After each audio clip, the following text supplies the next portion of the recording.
사람이 누군가를 사랑하게 되면은 거기에 대한 티가 납니다. 본인들은 모르지만은 본인들은 감췄다고 생각하고 본인들은 잘 이렇게 그렇다고 생각하지만은 실제로 사랑을 하게 되면은 티가 나게 됩니다. 보통 이제 뭐 회사나 교회 안에서 남들에게 알리지 않고 이렇게 비밀 연애 이렇게 하잖아요. 그럼 본인들은 막 감추고 몰래 하고 막 이렇게 있는데 주변 사람들이 그것을 아나요, 모르나요? 본인들만 모르고 다 압니다. 경험해 보셨나요? 사실 저도 이제 그 비밀 연애를 했던 사람 중에 한 명이거든요. 교회 안에서 둘이 몰래 만나고 막 그냥 저기 했는데 주변 사람은 아나요, 모르나요? 다 안답니다. 뭘 보고 아나요? 우리는 감췄는데 지나다니면서 보는 눈빛, 행동, 말투 여기서 다 드러나게 되어져 있는 겁니다. 그러니까 우리는 감출 수 없는 겁니다. 제가 왜 이런 얘기를 드리냐면은 시편 119편 자체가 하나님의 말씀을 사랑하는 사람이 시인이 그 말씀이 얼마나 자기가 한 말씀을 사랑하고 말씀을 사랑할 때 얻는 유익이 무엇인지를 굉장히 긴 시를 적어 놓은 겁니다. 그래서 하나님의 말씀을 사랑하게 되면은 다 티가 나게 되어져 있습니다. 나는 말씀을 사랑해. 그 말씀을 사랑하면은 그 말씀에 대한 사랑의 표현과 행동과 티가 나게 되어져 있는 겁니다. 또 오늘 시편 119편에도 보면은 97절에 이런 표현이 있어요. 내가 주의 법을 어찌 그리 사랑하는지요.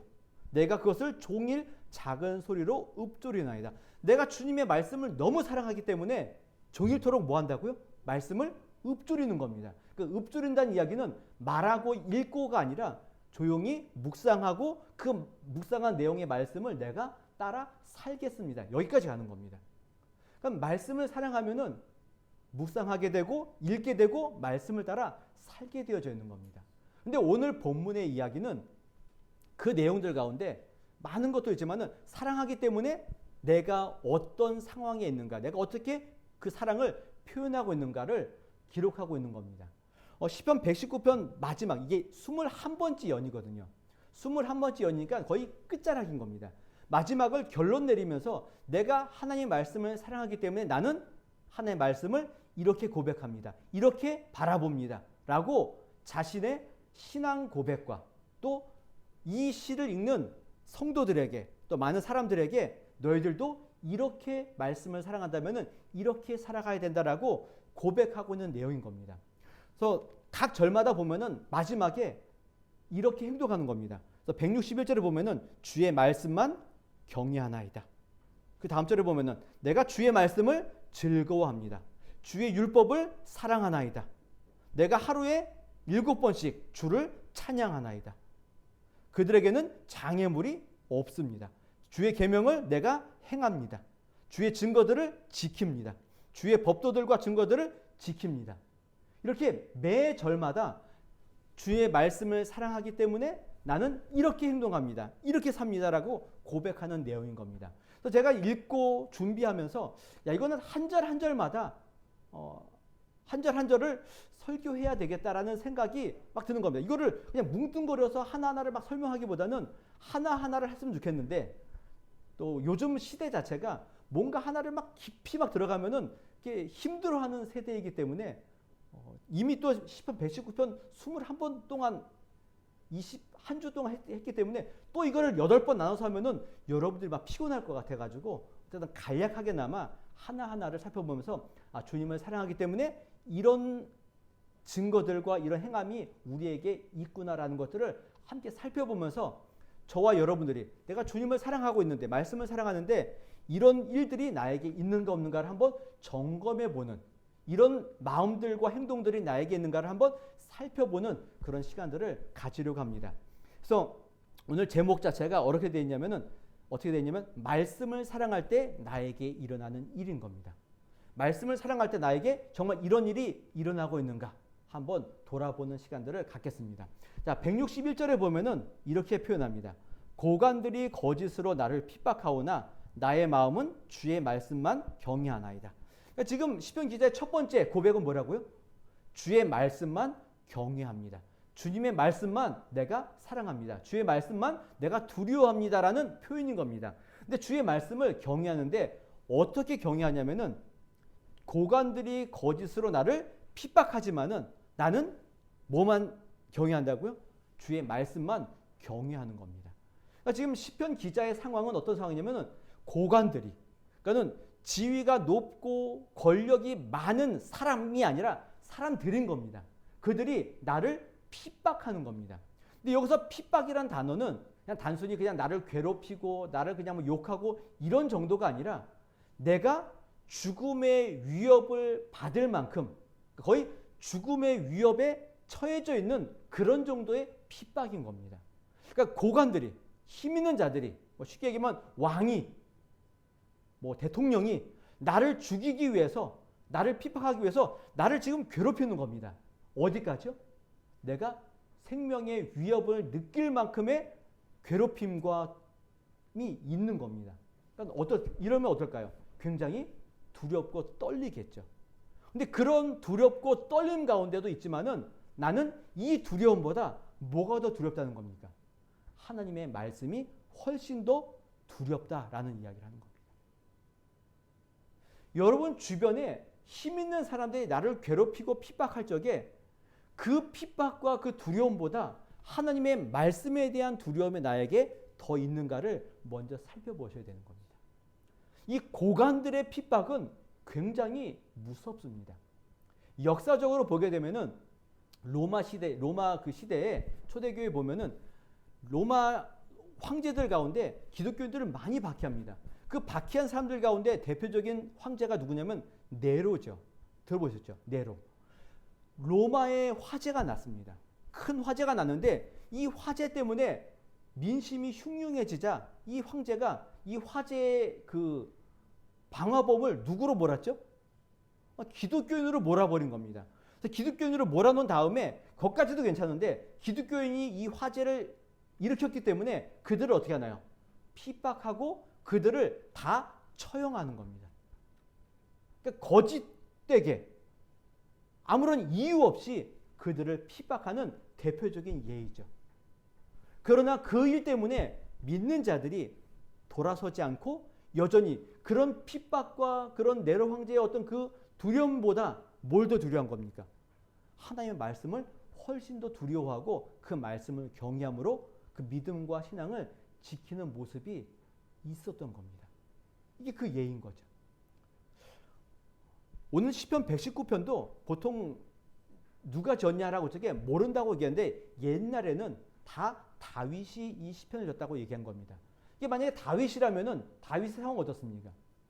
이유 없이 까닭 없이 거짓된 마음들을 가지고 사울 왕이 다윗을 핍박합니다. 거의 죽음의 위협까지 찾아온, 죽이려고 그를 핍박하는 겁니다. 이유가 없습니다. 그런데 다윗이 그러한 가운데서도 뭘 더 두려워하는 겁니까? 사울보다도 하나님을 훨씬 더 두려워하는 겁니다. 누굴 더 두려워한다고요? 하나님을 더 두려워하는 겁니다. 하나님을 훨씬 더 두려워하고 그의 말씀을 훨씬 더 두려워하고는 모습이 있는 겁니다. 오늘 저와 여러분들이 이 세상을 살아갈 때 하나님의 말씀을 경외한다라고 할 적에는 이 세상의 그 무엇보다도 누굴 더 두려워해야 한다고요? 말씀과 하나님을 훨씬 더 경외하고 있는가 두려워하고 있는가 살펴보셔야 되는 겁니다. 예수님도 이런 말씀을 하셨죠. 몸은 죽여도 영혼은 능히 죽이지 못하는 자들을 두려워하지 말고 오직 몸과 영혼을 능히 지옥에서 멸하실 수 있는 이를 두려워하라. 자, 누구를 두려워하라는 겁니까? 이 세상의 권력자들이 아니라 우리의 몸과 영혼을 능히 멸하실 그러나 멸하실 뿐만 아니라 우리의 몸과 영혼을 능히 구원하실 하나님을 두려워하라는 겁니다. 그 하나님을 두려워한다면은 그분의 말씀도 우리가 두려워하게 되어져 있는 겁니다. 그래서 우리는 뭐가 없는 건가요? 하나님을 두려워하지 않으니 그의 말씀도 두려워하지 않는 겁니다. 뭐 영화나 드라마 이렇게 보게 되면은 왕이 어떤 글을 줘서 누군가에게 이야기하는 거 있죠. 왕의 전령들이 왕의 명령과 왕의 어떤 내용들을 가지고 와서 이야기하면은 그 듣는 사람들이 어떻게 하나요? 왕의 말을 전한 사람은 어떻게 보면 그냥 비서 정도밖에 안 되는 거죠. 그러나 훨씬 더 지위가 높은 사람임에도 불구하고 그 사람 앞에서 어떻게 하나요? 다 무릎을 꿇고 그 말을 듣죠. 왜 그렇습니까? 그 글과 그 말이 지금 누가 하고 있는 거죠? 왕이 지금 자신 앞에서 하고 있다라는 그 두려움과 경외함을 가지고 듣기 때문에 무릎을 꿇고 그 말을 듣는 겁니다. 이게 주님의 말씀을 사랑하고 주의 말씀을 경외하는 자들의 자세인 겁니다. 그런 면에 있어서 하나님의 말씀을 듣는 이 시간, 하나님의 말씀을 읽는 우리의 그 시간 가운데 두렵고 경외하고 떨림이 우리에게 정말 있으신가라는 겁니다. 잘 생각해 보셔야 되는 겁니다. 제가 이제 그 교회들 가운데 이제 저희 교회 말고 저희 아내와 함께 교회가 예전에 그 처음에 사역지가 포천이어가지고 멀기 때문에 집은 안양이었기 때문에 수요일날 거기까지 갈 수 없어서 가까운 교회를 이제 나갔던 적이 있습니다. 근데 그 교회를 갔는데 좀 그러면 안 되는데 가끔 교회 시간에 예배 시간에 좀 늦을 때가 있어요. 그러면 늦게 가다 보면은 언제 들어가면 기도하는 시간에 예배당에 딱 도착할 때가 있습니다. 그러면 기도하는 시간에 예배 도착하면은 그 교회는 뭘 했냐면은 문을 닫고 못 들어가게 합니다. 못 들어가게 합니다. 그리고는 기도가 끝나면은 들어갑니다. 그것까지는 제가 좋아요. 근데 기도할 때는 못 들어가게 막아놓고 목사님이 설교할 적에는 누구든지 들락날락 거리는 겁니다. 거기에 대한 약간 불만이 있는, 개인적으로 불만이 있는 거죠. 뭐가 더 중요한 겁니까? 뭐가 더 중요한 겁니까? 제가 뭐 그게 나쁘다라는 게 보다는 이왕 할 거면은 그냥 예배 시작하자마자 문을 다 걸어 단 거예요, 전부 다. 아예. 하나님 앞에 나아가는데 그분의 말씀을 듣는데 너무 쉽게 듣지 마시라는 거죠. 어찌 보면은 제가 뭐 연약하고 부족한 제가 여기서 얘기는 하고 있지만은 실제로 지금 누구를 대신해서 제가 있는 겁니까? 하나님을 대신해 있는 겁니다. 그래서 뭐 여기 제가 뭐 신격화 그런 의미 아닌 겁니다. 하나님을 두려워한다면은 그런 마음들이 우리에게 있어야 되는 겁니다. 그 고관의 이야기, 높은 사람의 그런 이야기보다 하나님의 말씀을 훨씬 더 두려워하고 경외하는 마음이 우리에게 있는 겁니다. 그래서 성경을 읽을 적에 정말 두려워하는 마음으로 주의 말씀을 읽으셔야 되는 겁니다. 그냥 펼쳐놓고 그냥 막 읽다가 덮어놓고 뭐 그냥 읽다가 뭐 잠이 안 오니까 성경 말씀 읽으면서 막 잠창하고 이런 마음은 저도 뭐 가끔 그렇게 불면증이 있는 분들에게 책을 읽으십시오. 우리 아이들에게도 야 잠이 안 오면 성경책 읽어. 이러면 안 되는 겁니다. 저도 이제 고치셔야 되죠. 그럼 안 되는 겁니다.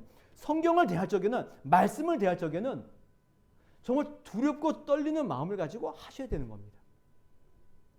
예전에 그 성경을 필사하는 분들이 있었습니다. 지금은 뭐 인쇄로 막 찍지만은 이제 필사를 했죠. 필사를 할 적에 필사를 하다가 성경 가운데 하나님, 여호와라는 단어가 나오면은 필사하는 사람들이 밖에 나가서 물로 몸을 한번 씻고 여호와 쓰고 또 가다가 여호와 나오면 또 한번 몸을 씻고 이게 뭐 진도가 안 나가겠죠. 그러나 그들의 마음이 어떤 겁니까? 주님 앞에서 거룩하고 성결하고 깨끗한 마음을 갖기 위한 그들의 자세인 겁니다. 태도인 겁니다. 우리에게는 그런 태도가 없습니다. 주님을 예배하며 주님을 만나며 주의 말씀을 대할 적에 이런 경외함의 태도가 우리에게는 없는 겁니다. 그러나 하나님의 말씀을 정말 사랑한다면 이 세상의 높은 사람을 대하는 그 두려움과 경외함보다 훨씬 더 많은 두려움과 떨림이 우리에게 있을 수 있다는 겁니다. 이게 첫 번째 사랑의 증거인 겁니다.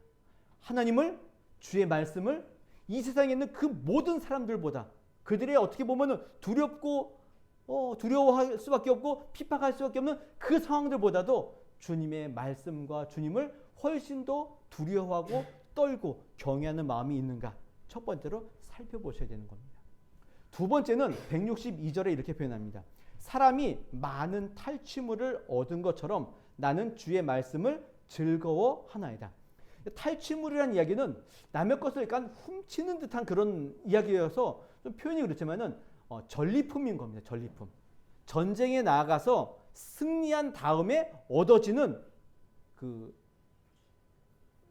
것들인 거죠. 전쟁에 나가서 이겼을 때 거기에 떨어져 있는 뭐 무기라든가 거기에 나와 있는 금은 보화라든가 거기에 나와 있는 그 모든 것들을 내가 가질 수 있는 일들, 그게 전리품이고 탈취물인 겁니다. 그리고 여기에는 뭐가 전제되어 있나요? 전쟁과 승리라는 전제가 있는 거죠. 승리하지 않았다면 이 탈취물과 전리품이 있을까요, 없을까요? 없는 겁니다. 그러니까 탈취물 자체가 우리에게 기쁨을 주는 것이 아니라 전쟁에서의 승리로 인한 나의 부속물로 따라오는 것이 탈취물인 겁니다. 그러니까 전쟁의 승리가 없다면, 승리의 기쁨이 없다면 이 전리품은 우리에게 없는 겁니다. 그와 마찬가지로 전쟁의 승리로 인한 부속품으로 나에게 찾아오는 탈취물이 나에게 즐거움을 주듯이 나는 주님의 말씀을 더 즐거워합니다 라고 표현하는 겁니다. 그러니까 이 세상의 그 모든 기쁨과 즐거움 가운데 뭐가 더 우리에게 즐겁다고요? 말씀이 즐거우셔야 되는 겁니다. 여러분들이 가장 즐거워하는 일이 있을 겁니다. 어떤 분들은 텔레비전을 보는 것일 수도 있고 또 핸드폰을 가지고 뭐 유튜브를 보거나 거기서 뭔가를 찾아보는 것일 수도 있고 운동하는 것이 즐거운 사람이 있고 그냥 낮잠 자는 것이 즐거우신 분들도 있겠죠. 그러나 우리에게 가장 큰 즐거움은 어디에 있다고요? 말씀을 읽는 것. 그 말씀 자체에 즐거움이 우리에게 있는 겁니다. 예전에 그 어떤 분들과 함께 사이판이라는 곳에서 놀러 간 것이 아니고요. 거기에 중국인들이 굉장히 많습니다. 거기에 방직 공장들이 되게 많아요. 그래가지고 중국인이 많기 때문에 그 중국인을 대상으로 선교하시는 선교사님들이 상당히 많습니다. 사이판에. 저도 사이판 그러면은 놀러 가는 곳을 생각했는데 그렇지 않고 중국인들이 굉장히 많습니다. 왜 많냐면요. 우리나라도 그 방직 공장에 거기 굉장히 많았습니다. 뭐 제일모직 같은 경우도 거기에 공장이 있었습니다. 왜 그러냐면은 사이판에서 공장을 해서 나오면은 메이드 인 뭐가 될까요? USA가 되는 겁니다. 그래서 그러나 거기에 중국인이 많기 때문에 인건비가 싸서 거기에 굉장히 많은 중국인이 살았기 때문에 사이판이 있었습니다. 제가 그 얘기를 한 것이 아니라 문제는 그곳에서 선교를 하고 그곳에서 하는 분들이 있는데 그들이 가지고 있는 가장 큰 즐거움이 뭐였냐면은 말씀에 대한 즐거움이었습니다. 거기에 나와서 열심히 선교를 하는데 그 선교를 하시는 선교사님 말고 그 선교 당하는 중국 사람들의 가장 큰 기쁨이 뭐였냐면은 말씀에 대한 즐거움이었습니다. 그들 사실 어떻게 보면 뭐 하러 왔죠? 돈 벌러 온 거죠. 근데 그 돈을 벌러 오는 것보다 훨씬 더 뭐가 더 즐거운 겁니까? 말씀을 배우고 돌아가는 즐거움이 있는 겁니다. 빨리 여기서 돈 벌고 거기가 잘 먹고 잘 살아야지 이렇게 왔다가 이제는 뭡니까? 거기서 주의 말씀을 듣고 예배하면서 그 말씀을 듣고 내가 돌아가서 나의 가족과 나와 함께하는 그 지역을 복음화시켜야지라는 그 즐거움으로 그들이 돌아가는 겁니다. 오늘 저와 여러분들도 그 말씀을 향한 즐거움이 있어야 되는 겁니다. 그 즐거움을 찾으셔야 되는 겁니다. 그 다른 어떤 즐거움이 아니라 하나님 말씀 그 자체에 대한 즐거움의 내용들이 있어야 됩니다. 내가 쉬는 시간에 뭘 해야지가 아니라 쉬는 시간에 뭘 해야 된다고요? 말씀을 봐야지. 말씀을 향한 즐거움이 나에게 있어야지. 이게 두 번째 우리의 증거인 겁니다. 그러나 여기에 가장 큰 내용 뭐라고요? 승리의 기쁨과 승리의 즐거움인 겁니다. 내가 이 세상의 그 어떠한 두려움 가운데서도 이기고 승리했을 적에 나오는 내용이 뭐라고요? 이 즐거움인 겁니다. 그러니까 앞에서는 그 고관들의 그 어렵고 핍박 가운데서도 내가 이겼기 때문에 주님을 경외해야 했듯이 그 경외함 말씀으로부터 나오는 즐거움이 두 번째 내용들인 겁니다. 주님의 말씀을 사랑할 적에 나타나는 두 번째 즐거움은 뭐라고? 내용이 뭐라고요? 즐거움인 겁니다. 말씀을 향한 즐거움입니다. 세 번째는 말씀을 사랑합니다. 근데 어떻게 사랑하냐면은 거짓을 미워하고 싫어하는 방식으로 주님의 말씀을 사랑하는 겁니다. 그러니까 주의 말씀은 진리이기 때문에 진리가 아닌 것들을 우리는 미워하고 싫어하게 되어져 있는 겁니다. 여러분, 불의와 거짓과 진리가 아닌 것들을 보게 되면은 어떤 마음이 들어야 되는 겁니까? 분노와 화와 미움과 싫어하는 마음들이 나타나셔야 되는 겁니다. 잘못된 모습을 보고도 아무렇지도 않게 그냥 넘어가는 것들은 뭔가 문제가 있는 거죠. 그러나 사회의 어떤 부조리, 사회의 어떤 정의롭지 못한 이런 것의 문제가 아니라 먼저는 뭘 보셔야 되나요? 내 안에 있는 죄와 거짓과 불의를 먼저 보셔야 되는 겁니다. 그래서 예수님께서는 말씀하시죠. 다른 사람에게 있는 티를 보지 말고 먼저 뭘 보라 그러죠? 내 안에 있는, 내 눈에 있는 들보를 먼저 보라는 겁니다. 그러니까 내가 올바르지 않고 내가 거룩하지 않은데 자꾸 사회에 대한, 다른 사람에 대한 잘못으로 인한 불의와 그런 걸 보면서 분노와 뭐 이런 것들이 일어난다는 것들은 문제가 있다는 겁니다. 먼저 뭘 보시라고요? 내 안에 있는 죄와 악과 거짓을 바라보면서 미워하고 싫어하는 마음이 있을 때 뭐가 나타나냐고요? 말씀에 대한 사랑함이 우리에게 생기는 겁니다. 그것이 없다면은 말씀에 대한 사랑이 우리에게 생기지 않습니다. 그렇지 않으면 말씀에 대한 사랑보다는 그 말씀을 어떻게 재단하냐면은 그것은 그때 그 당시에 있었던 일이지 지금 우리에게 나타나는 일이 아니다라고 그것을 선을 그어버리는 일들이 생기는 겁니다. 그래서 제가 예전에 그 청년들과 성경 공부를 하다가 무슨 이야기가 있었냐면은 율법의 내용들 가운데 예수님께서 얘기했죠. 첫 번째 율법은 뭐였죠? 계명은 하나님을 사랑해라. 두 번째는요. 내 이웃을 내 몸과 같이 사랑해라. 라고 이야기하면서 제가 내 이웃을 어떻게 사랑하라고요? 내 몸처럼 사랑해야 되는 겁니다. 이거 쉬운 건가요? 어려운 건가요? 어려운 거죠. 그래서 무슨 예를 들었냐면은 그래서 보통 교회 안에서 바자회 같은 거 하잖아요. 바자회 하면은 집에서 뭘 갖고 나오시나요? 안 쓰는 거 갖고 나오시죠. 그러면서 얘기했죠. 여러분 자신도 안 쓰는 거 갖고 오지 마시고 정말 내가 제일 아끼는 거 갖고 나오셔라. 이게 내 이웃을 내 몸처럼 사랑하는 것입니다라고 얘기했더니 앞에 있던 이제 청년 한 분이 이야기하는 거죠. 그러고 싶지 않으니까 목사님 너무 문자적으로 해석하시는 거 아니냐고. 이렇게 되는 겁니다. 내 안에 거짓인 거죠. 그러니까 거짓말한다, 뭐 나쁜 말 이게 아니라 하나님의 말씀에 대한 확신과 그대로 살고 싶은 마음이 나에게 없으니까 그것이 싫은 겁니다. 거기에는 우리의 사랑이 담겨져 있지 않은 거죠. 그러니까 말씀을 사랑한다는 의미는 읽고 뭐 이런 차원이 아니라 내 안에 있는 악함과 죄와 미움과 이 모든 것들을 다 살펴볼 때 이것들을 내려놓을 때 주의 말씀을 사랑하는 일들이 생기게 되어져 있는 겁니다. 우리는 미움과 거짓을 위해 끝까지 싸우는 일들이 필요합니다. 그래서 히브리서에도 보게 되면은 너희들이 죄를 대항하여 싸우되 어디까지 안 싸웠다고요? 피 흘리기까지 싸우지 않았다라고 되어 있는 겁니다. 여러분 죄를 향하여서 정말 피 흘리기까지 싸우고 계십니까? 거짓과 이런 악함과 싸울 적에 피 흘리기까지 싸우십니까?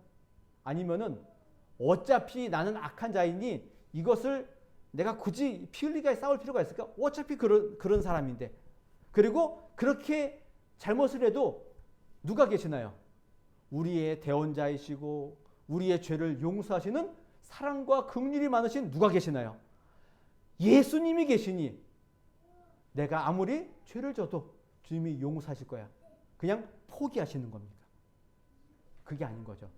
피 흘리기까지 죄와 거짓을 미워하고 싫어하는 마음들이 우리에게 있으셔야 되는 겁니다. 이게 하나님의 말씀을 사랑하는 세 번째 내용들인 겁니다. 마지막 네 번째 내용이 있습니다. 네 번째는 내가 주의 말씀을 사랑하기 때문에 내가 하루에 7번씩 주님을 찬송합니다 라고 되어 있습니다. 내가 의로운 규례들로 말미암아 주의 의로운 규례들로 말미암아 주님을 하루에 몇 번이요? 7번을 찬송한다는 겁니다. 이거를 문자적으로 이렇게 이야기한다면은 여러분 하루에 몇 번을 주님을 향해 찬송해야 됩니까? 최소한 몇 번이요? 7번은 찬송해야 되죠. 그렇죠? 7번 찬송하는 거 쉬울까요? 어려울까요? 뭐 쉬우면 쉽고 어려우면 어려울 수 있죠. 쉽게 생각하면 어떻게 생각하면 됩니까? 시간 정해놓고 그때마다 음악 틀어놓고 한번 듣고 따라하면 되겠죠.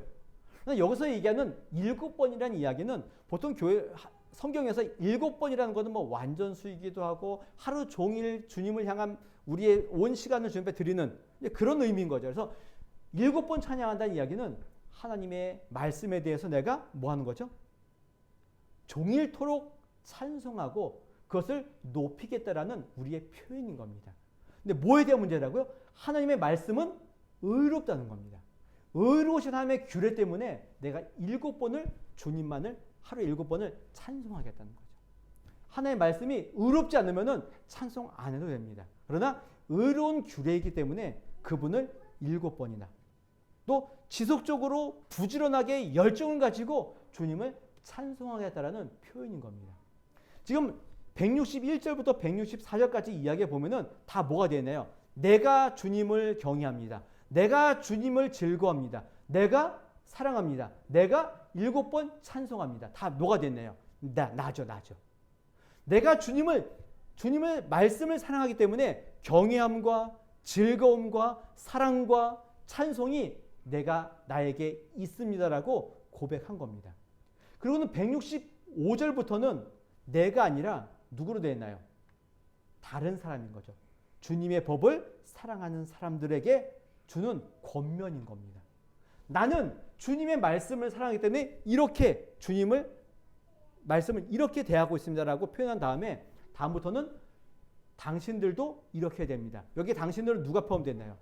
오늘날 주님의 말씀을 동일하게 사랑하는 저와 여러분에게 동일하게 적용되는 겁니다. 그래서 우리에게는 이렇게 표현하죠.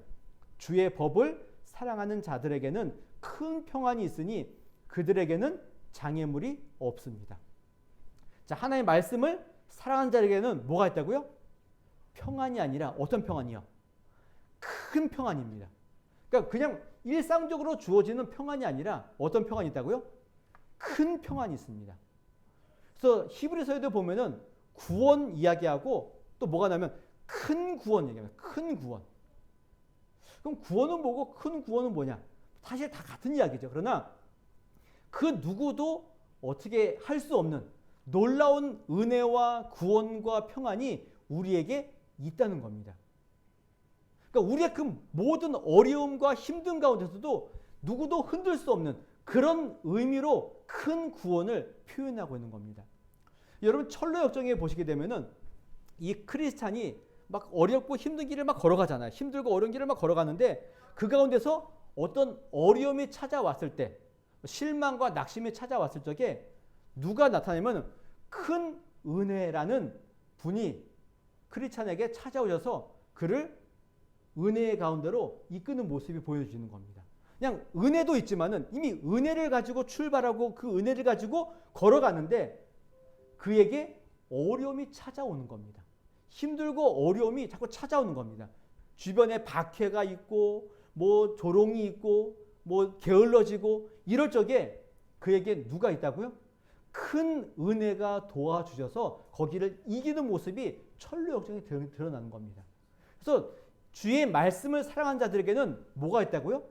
평안이 아니라 큰 은혜가 주어져서 모든 장애물이 그들에게 없다는 겁니다. 그들을 큰 평안에서 큰 평안으로 인도하지 못할 만한 장애물이 하나도 없다는 겁니다. 이 장애물이라는 이야기는 평안으로 인도하지 못하게 막는 것들이죠. 그러나 말씀을 사랑한다면은, 주의 말씀을 사랑하는 자들에게는 이런 장애물들이 하나도 없는 겁니다. 혹시 우리에게 주어지는 핍박과 박해와 불안이 있다 할지라도 그 모든 그것들을 뛰어넘는 큰 평안이 말씀을 사랑할 때 우리에게 주어진다라고 표현하는 겁니다. 어찌 보면 이 세상 가운데 너무 힘들고 어렵고 나의 삶이 비참해져서 평안도 없고 기쁨도 없어 보이는 그런 상황에서도 이것이 나에게 뭐가 되지 않는 겁니까? 장애물이 되지 않는다라는 겁니다. 혹시 여러분들 안에 장애물이 되는 듯한 상황이 혹시 있을 수 있죠. 그러나 그 모든 것들을 뛰어넘을 수 있는 은혜가 어디에 있다고요? 말씀을 사랑할 때 우리에게 주어지고 있다라고 표현하고 있는 겁니다. 그래서 그 평안이 말씀에 있기 때문에 우리에게는 그 어떤 장애물도 없다라고 다섯 번째 어떤 내용들로 이렇게 표현하고 있는 겁니다. 말씀을 사랑할 적에는 뭐가 없다고요? 장애물이 없습니다. 그 장애물이 없는 줄 알고 말씀을 사랑하시면 되는 겁니다. 마지막은 166절부터 168절까지 이야기인데 뭐 동일한 이야기인 겁니다. 말씀대로 말씀을 주의 계명을 행합니다. 또 주의 증거들을 지킵니다. 주의 법도들과 증거들을 지킵니다. 그러니까 뭉뚱거려서 하나님의 말씀대로 살아갑니다. 이겁니다. 말씀을 사랑하면 마지막으로 어떻게 한다고요? 주의 말씀대로 살아간다는 겁니다. 지키고 행하고 행동하는 일들이 마지막 여섯 번째 내용으로 우리에게 주어집니다. 근데 이 행동하는 문제에 있어서 앞에 어떤 표현이 있냐면은 주의 구원을 소망하고 바라보면서 지키는 겁니다. 그러니까 그 말씀을 지키는데 그 가운데 뭐가 있다고요? 소망이 있기 때문에 그 일을 하는 겁니다. 소망이 없다면은 말씀대로 행동하지 않다는 거죠. 그러나 소망이 있는 거죠. 우리를 능히 구하시고 우리에게 은혜로 마지막을 인도하실 하나님이 있기 때문에 그 말씀을 살아가는 겁니다. 두 번째는 그의 말씀을 사랑하기 때문에 내가 이를 지극히 사랑하기 때문에 행동하겠다는 겁니다. 지키겠다는 겁니다. 마지막으로는 나의 모든 행위가 주님 앞에 있기 때문에 내가 주의 말씀을 지키겠다는 겁니다. 그럼 내 행위가 주님 앞에 있다는 이야기는 나의 모든 행위를 누가 보신다는 겁니까? 하나님이 보고 계시다는 겁니다. 그래서 내가 이 일을 하고 있다는 겁니다. 그러니까 주님이 안 보신다면 안 할 수 있겠죠. 그러나 주님이 나의 길을 아시고 나의 길을 함께 하시고 나의 모든 행위를 지켜보고 있기 때문에 내가 딴짓을 할 수 없습니다라고 말하고 있는 겁니다. 보통 그 정치인들을 보면 제 정치인들을 이렇게 뭐 비하하는 내용들은 아니지만은 정치인들을 보시게 되면은 사람들이 볼 적에는 어떻습니까? 사람들이 볼 적에는 그렇게 인자하고 그렇게 착한 사람이 없죠. 근데 안 보이는 것은 어떨까요? 뭐 할지 아무도 모르죠. 제가 그분들 비하하는 거 아닌 겁니다. 연예인들도 마찬가지죠. 겉으로 볼 적에는 그 모든 멤버들이 어떤가요? 정말 엄청 친하고 착하죠. 근데 뒤에 가서는 어떻게 할지 아무도 모르는 겁니다. 이게 왜 그렇죠? 가식적이긴 하지만은 누군가 그들을 보고 있기 때문에 그런 겁니다. 누군가 보고 있기 때문에 그렇습니다. 마찬가지로 저와 여러분들도 하나님이 우리의 길을 아시고 우리의 행위를 보신다면은 우리가 하나님의 말씀을 지키고 행하며 살아가는 일들을 게을리할 수 있을까요? 없을까요? 없겠죠. 그런데 주님이 우리를 지키시고 보호하신다는 사실들을 우리가 자꾸 어떻게 하나요? 잊어버리죠. 잊어버리는 겁니다. 그렇기 때문에 내 소견에 옳은 대로 행동하게 되어져 있는 겁니다. 주님이 보시는데 여러분들 그렇게 살 수 있습니까? 주님이 여러분들의 길을 아시는데 그렇게 살아갈 수 있냐는 겁니다. 그럴 수 없죠. 그러나 안 본다고 생각하기 때문에 안 본다고 생각하기보다는 주님을 향한 인식이 없고 그런 의식이 없으니까 주님이 내 옆에 없잖아요. 지금 없는 거. 주님이 지금 옆에 계시나요? 계시는데 안 보이니까, 인식을 못하니까 그렇게 사는 겁니다. 그러나 주님이 내 옆에 계시고 주님이 나를 보신다면 그렇게 살 수 없는 겁니다. 오늘 시편 기자 그 얘기하는 거죠. 주님이 나를 지켜보고 계시니까, 내 행위가 주님 앞에 있으니까 내가 주님의 말씀대로 말씀을 지키며 살겠습니다라고 고백을 하고 있는 겁니다. 이거는 가식도 아니고 뭐 외식도 아닌 겁니다. 주님 앞에서 내가 떳떳하게 살고자 하는, 거룩하게 살고자 하는 우리의 열정으로 나오는 내용들인 겁니다. 주님의 말씀을 사랑할 때 이런 일들이 우리에게 일어나야 되는 겁니다. 내가 노력하는 것이 아니라 사랑하게 된다면은 내가 하고 싶지 않아도 이렇게 드러나게 되어져 있고 티가 나게 되어져 있는 겁니다. 우리의 말과 행동과 생각과 그 모든 것들이 이렇게 할 수밖에 없는 겁니다. 여러분들은 지금 이 행동을 하고 있으십니까? 주의 말씀을 사랑하기 때문에 주님을 경외하고 말씀을 즐거워하고 말씀을 사랑하고 말씀대로 찬양하고 장애물이 하나도 없고 그 말씀을 지키며 살아가고 있는 일들을 하고 계십니까? 다 할 수 없다 할지라도 어느 것 하나라도 내가 지키고 있는가 살펴보십시오. 그래서 내가 주님의 말씀과 주님을 경외하고 살아가는 증거들이 정말 나에게 나타나는가를 살펴보시면서 그 일들이 없다면 정말 회개하시는 마음을 가지고 그 일들을 하나하나 하기 위해서 노력하셔야 되는 겁니다. 그러나 노력 이전에 먼저 뭐가 있어야 된다고요? 말씀을 사랑하는 일들, 주님을 사랑하는 일들이 먼저인 겁니다. 그 일이 있을 적에 우리도 모르게 자연스럽게 열매로 따라오는 내용들이 이 6가지인 줄 아시고 이 6가지 내용들이 정말 나에게 열매를 맺혀져 있는가 살펴보시고 오늘 한 주간이 아니라 평생을 두고 말씀을 사랑하기에, 이 말씀을 사랑하기에 나타나는 나에게 일어나는 이 거룩한 열매들이 나타날 수 있도록 끊임없이 노력하고 기도하시고 열심을 내고 살아가시는 주의 성도들이 되시기를, 주님의 자녀들이 되시기를 주님의 이름으로 부탁을 드리겠습니다. 우리 이 시간